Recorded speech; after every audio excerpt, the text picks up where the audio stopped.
Hello everyone, कैसे हैं आप सभी।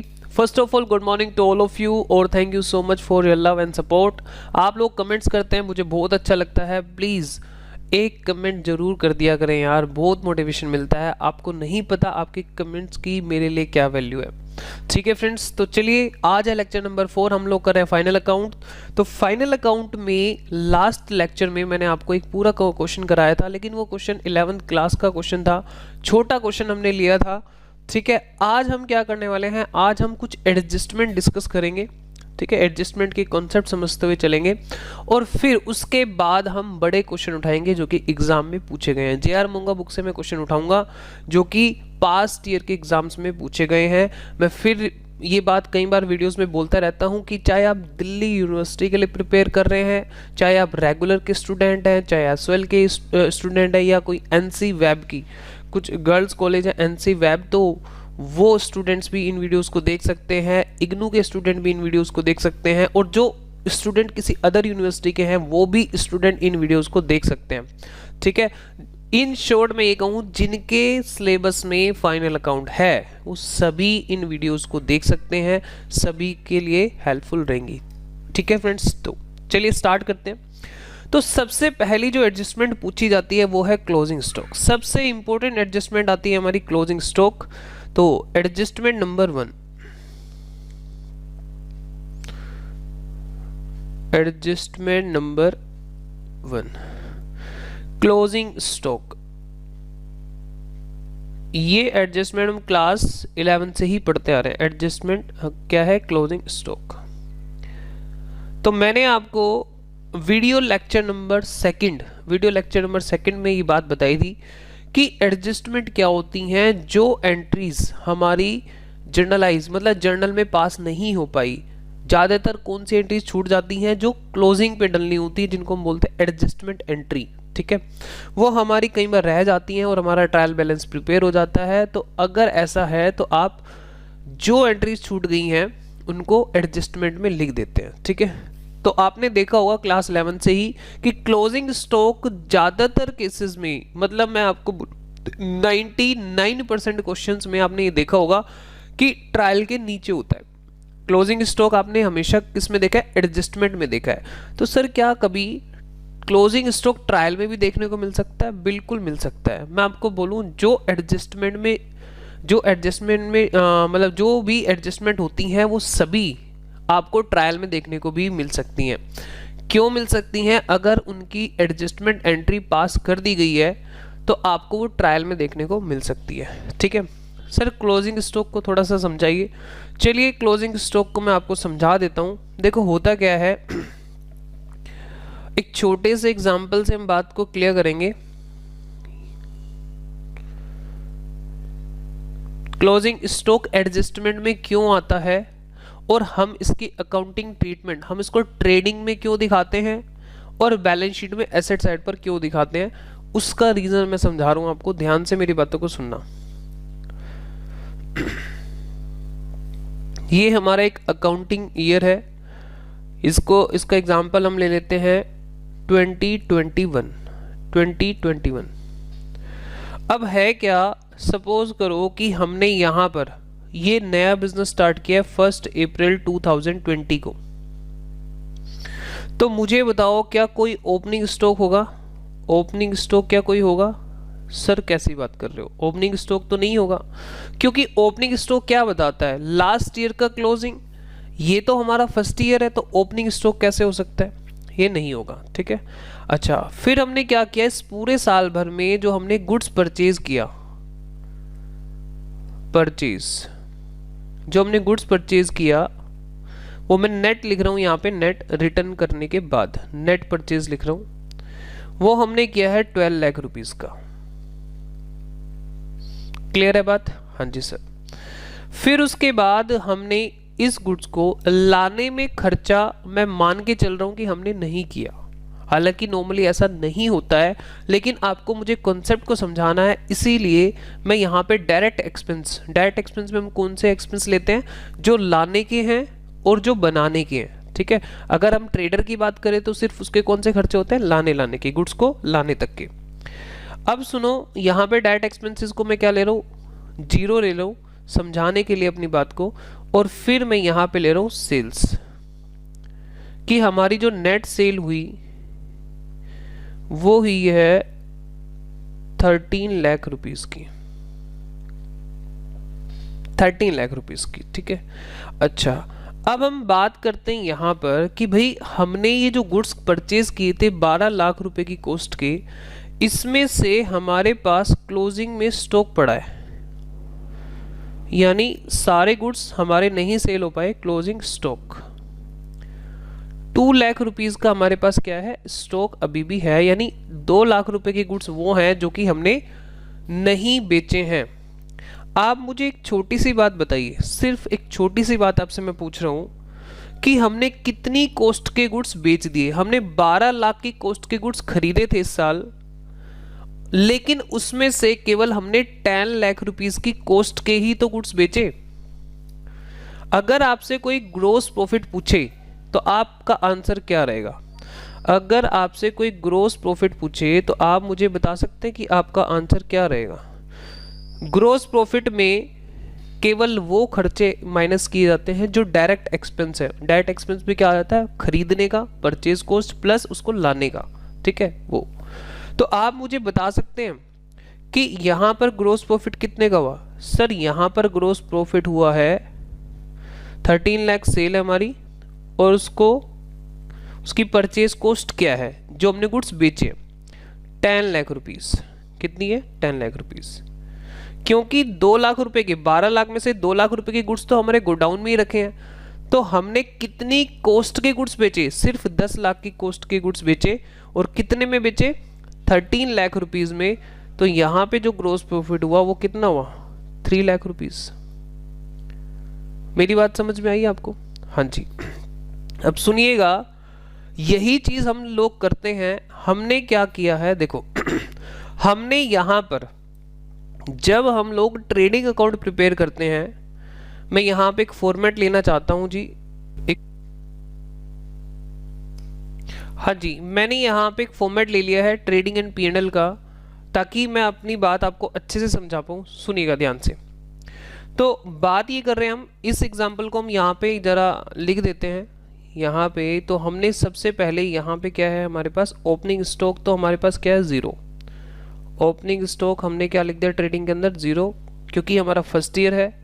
और नेट परचेजेस जो रिटर्न के बाद है वो कितनी है? 12 लाख रुपीस, ठीक है। अच्छा, और सेल्स कितनी है यहाँ पर?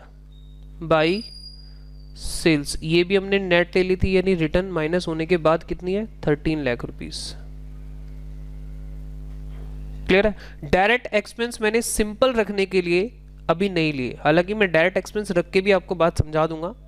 अभी ये सिंपल रख रहा हूं ताकि आपको मेरी बात अच्छे से समझ में आ जाए। तो आप एक चीज नोट कीजिए, जब आपने परचेज को यहां पर 12 लाख रुपए दिखाया तो आपने परचेज कॉस्ट यानी गुड्स की कॉस्ट यहां पे मेंशन की है, मतलब अपना खर्चा यहां पे बुक किया है। कितना? 12 लाख रुपए, ठीक है। क्योंकि आपने 12 लाख का गुड्स खरीदा तो आपने 12 लाख जो हमने परचेज अकाउंट बनाया, जर्नल एंट्री की, परचेज अकाउंट बना, परचेज अकाउंट का ये बैलेंस शीट इधर आ गया, इसमें कोई दिक्कत नहीं है।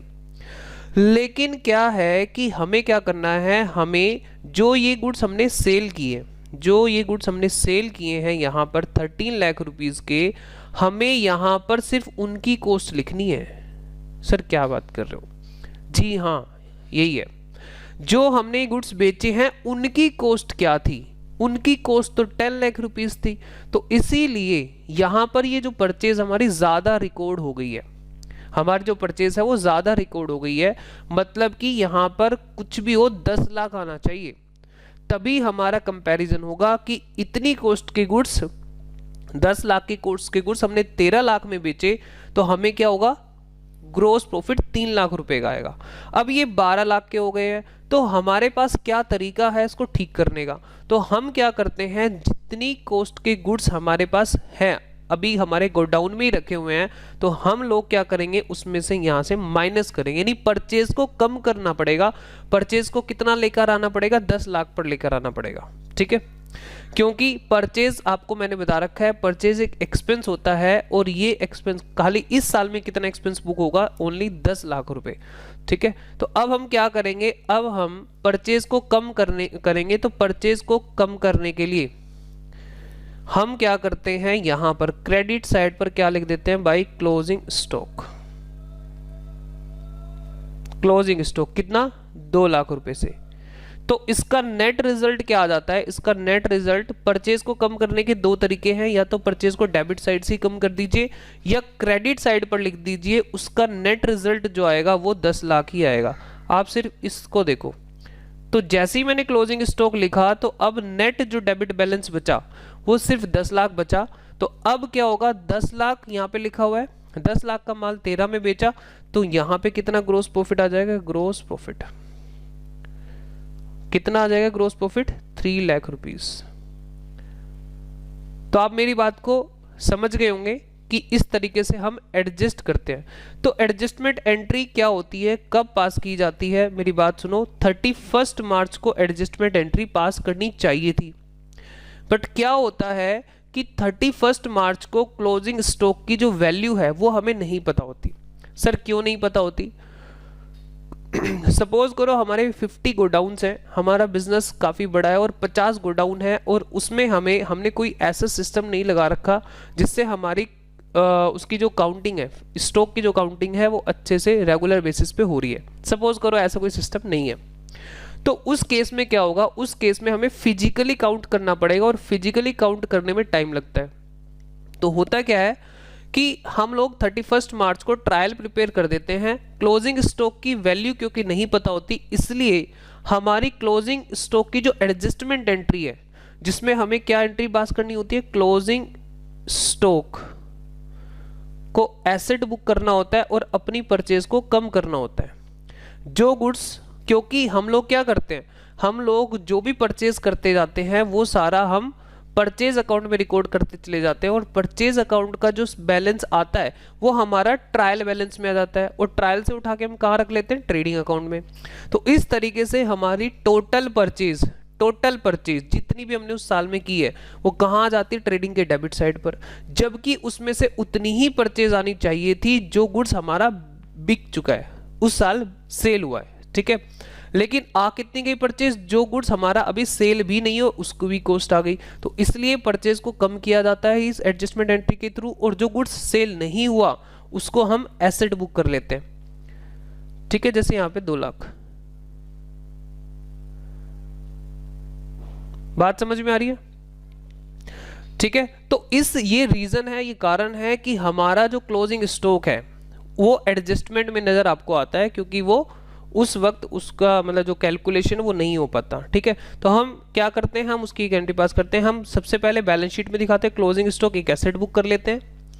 आपको याद भी आ रही है एडजस्टमेंट, क्लोजिंग स्टॉक को हम क्या कर लेते हैं, एसेट बुक कर लेते हैं 2 लाख रुपीस, और क्लोजिंग स्टॉक को परचेज से कम कर देते हैं। और परचेज से कम करने का तरीका क्या मैंने आपको बताया, क्रेडिट साइड पर लिख दो। डेबिट को कैंसिल करने का तरीका है क्रेडिट साइड पर लिख दो, वो भी एक तरीका होता है। तो इस तरीके से इसकी ट्रीटमेंट की जाती है। सर अगर ये एंट्री देखो, सभी ऑर्गेनाइजेशन ऐसे नहीं होंगी कि अपना जो स्टॉक है, हो सकता है कुछ ऑर्गेनाइजेशन ऑर्गेनाइज सिस्टम से चलती हो। जैसे आजकल के टाइम पे क्या होता है, बिग बाजार, आप बिग बाजार में जाते हैं तो क्या होता है कि जो भी गुड्स बिग बाजार में एंटर किया जाता है वो सब स्कैन, प्रॉपर स्कैनर, जो स्कैनर लगा होता है स्कैन किया जाता है, तो हर वक्त उनको पता होता है उनके गोडाउन में कितना गुड्स पड़ा हुआ है। तो उस केस में वो लोग यहाँ पे अपनी क्लोजिंग एडजस्टमेंट एंट्री डाल सकते हैं 31 मार्च को। तो उस केस में हमारे पास होगा क्या, ट्रायल में जो हमारे पास ट्रायल में जो परचेज आएगी वो हमारी एडजस्टेड परचेज आएगी। एडजस्टेड परचेज मतलब ट्रायल में जो परचेज दिखेगी, क्योंकि 31 मार्च को ये एंट्री पास हो गई है तो इसमें परचेज को ऑलरेडी कम कर दिया गया, तो जो ट्रायल में परचेज दिखेगी वो 10 लाख ही दिखेगी, तो हम सीधा उठा के ट्रेडिंग में रख लेंगे। और जो क्लोजिंग स्टॉक दिखेगा, क्लोजिंग स्टॉक भी ट्रेडिंग के अंदर ही दिखेगा क्योंकि एंट्री पास हो चुकी है, और क्लोजिंग स्टॉक को उठा के कहाँ रख लेंगे, बैलेंस शीट में। सर कैसे इसकी ये किस तरह से दिखेगा ये मैं आपको बता देता हूँ, 1 मिनट का काम है और ये आपका कॉन्सेप्ट बिल्कुल क्रिस्टल क्लियर अब हो जाएगा। ट्रायल बैलेंस का ये फॉर्मेट है, मैं इसको ज़रा कॉपी कर लेते हैं। अगर इन्होंने एडजस्टमेंट एंट्री, एक मिनट, हाँ जी, अगर इन्होंने एडजस्टमेंट एंट्री पास कर दी होगी तो होगा क्या कि जो मेरी परचेज है वो कितने की नजर आएगी, क्योंकि परचेज यहाँ पे क्रेडिट हो गई, तो परचेज अकाउंट में एंट्री चली जाएगी 2 लाख रुपए की क्रेडिट साइड पर, तो नेट परचेज का बैलेंस आएगा 10 लाख रुपए। परचेज आएगी यहाँ पे एडजस्ट होने के बाद कितनी, 10 लाख रुपीस। और यहीं पे क्लोजिंग स्टॉक भी आ जाएगा, कितना, 2 लाख रुपीस का। और हम क्या करेंगे, इसको उठा के कहाँ रख देंगे, इसको रख देंगे हम ट्रेडिंग में डेबिट साइड और क्लोजिंग स्टॉक को बैलेंस शीट में एसेट साइड। ठीक है, तो आप मुझे बताओ क्या नेट रिजल्ट वही आ गया कि नहीं आ गया? बिल्कुल सर, वही नेट रिजल्ट आ गया। इसमें हमें एडजस्टमेंट करके वो 10 लाख करना पड़ रहा है, और यहाँ पे ऑटोमेटिकली क्योंकि एंट्री पहले ही पास हो चुकी है वो ऑटोमेटिकली 10 लाख रुपीस पर आएगा, और ट्रायल में क्लोजिंग स्टॉक नहीं आएगा क्योंकि वो ऑलरेडी एडजस्टेड फिगर पर है। क्लोजिंग स्टॉक कहाँ आएगा, सिर्फ बैलेंस शीट में। और आपको पता भी है ट्रायल की आइटम कहाँ जाती है, सिर्फ एक जगह, परचेज ट्रायल में ट्रेडिंग में चली जाएगी और क्लोजिंग स्टॉक बैलेंस शीट में। ठीक है, तो ये कारण होता है क्लोजिंग स्टॉक का एडजस्टमेंट में आने का। मुझे उम्मीद है फ्रेंड्स आपको मेरी बात अच्छे से समझ में आ गई होगी। ठीक है, तो अगर आपको मेरी बात समझ में आई है तो नीचे कमेंट करना ना भूलिएगा। ठीक है, चलिए, तो ये हमारा रीजन रहता है। क्लोजिंग स्टॉक की एडजस्टमेंट हमारी कवर हो गई है। दोबारा से एक बार जल्दी से रिवाइज कर लो। क्लोजिंग स्टॉक अगर हमारा ट्रायल के नीचे दिया हुआ है तो क्या करना है, जल्दी से बताओ।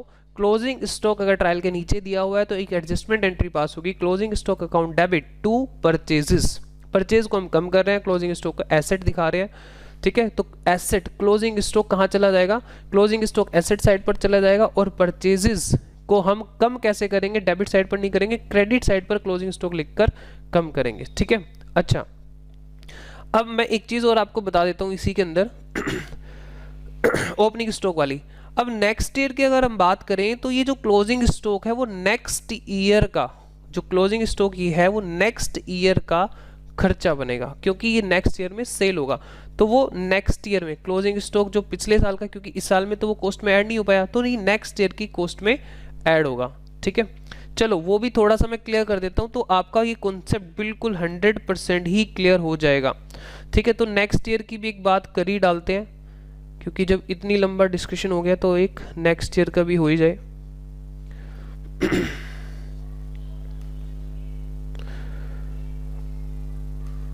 लो जी, नेक्स्ट ईयर की मैं बात कर लेता हूं यहां पर, और उसमें मैं डायरेक्ट एक्सपेंस भी आपको बता दूंगा। ये नेक्स्ट ईयर का हमने यहाँ पे रखना है। अब देखो ये जो हमारा 2 लाख रुपीज़ का जो क्लोजिंग स्टॉक था, अब क्या है, ये हमारा ये नेक्स्ट ईयर का क्या बन जाएगा, ओपनिंग स्टॉक। नेक्स्ट ईयर का ओपनिंग स्टॉक बनेगा 2 लाख रुपीज़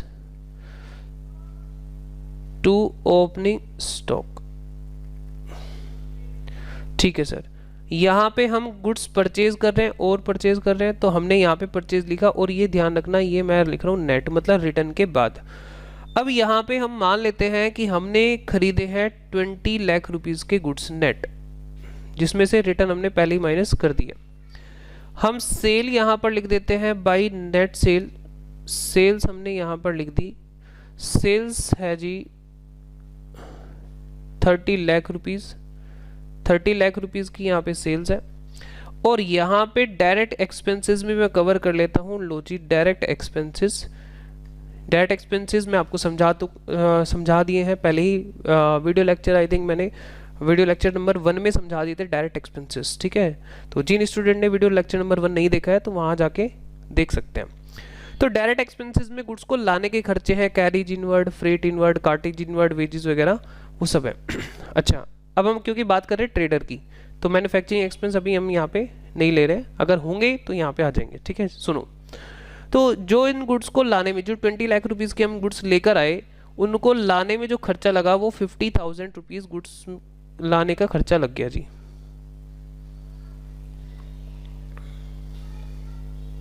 $50,000 का खर्चा लगा। तो हमारा जो ओपनिंग स्टॉक है वो 2 लाख रुपीज़ है, और जो गुड्स लेकर आए आप उसको कंबाइंड करके बताएं, बोले 20,50,000 की कॉस्ट के गुड्स लेकर आए, लाने का भी तो खर्चा हमें बियर करना पड़ा। तो गुड्स हमारे पास आते आते कितने पड़े, हमारे बिजनेस प्लेस पर आते आते कितने के हो गए, 20,25,000 के। तो पिछले गुड्स, पुराने गुड्स कितने थे, 2 लाख रुपए के, और जो नए गुड्स आए वो 20,50,000 के आए।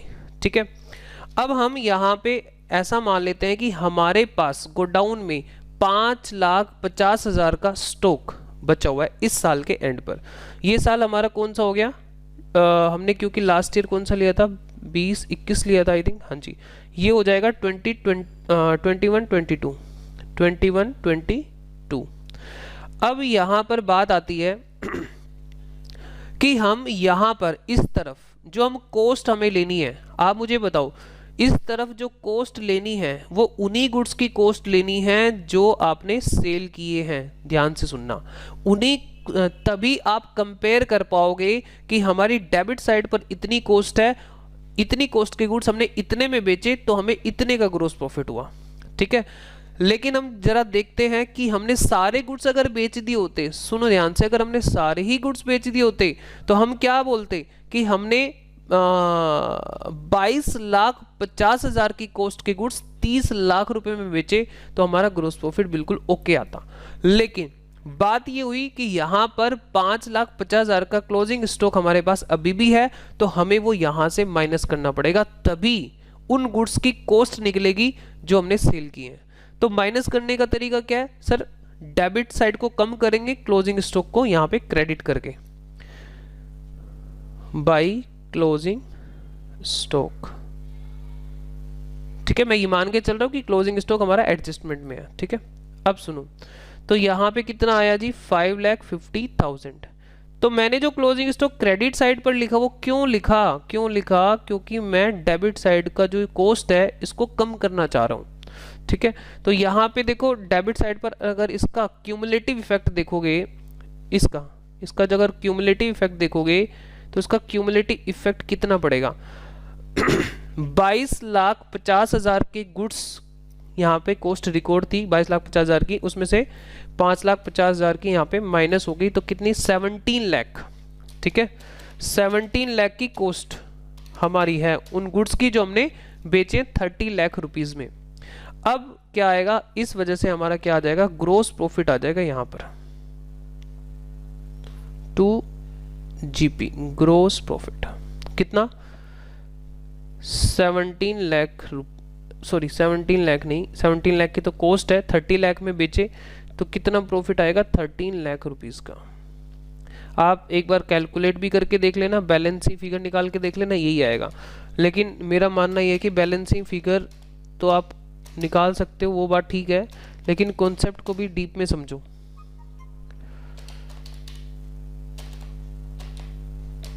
ठीक है, तो ये आपका 13 लाख का ग्रोस प्रॉफिट आया।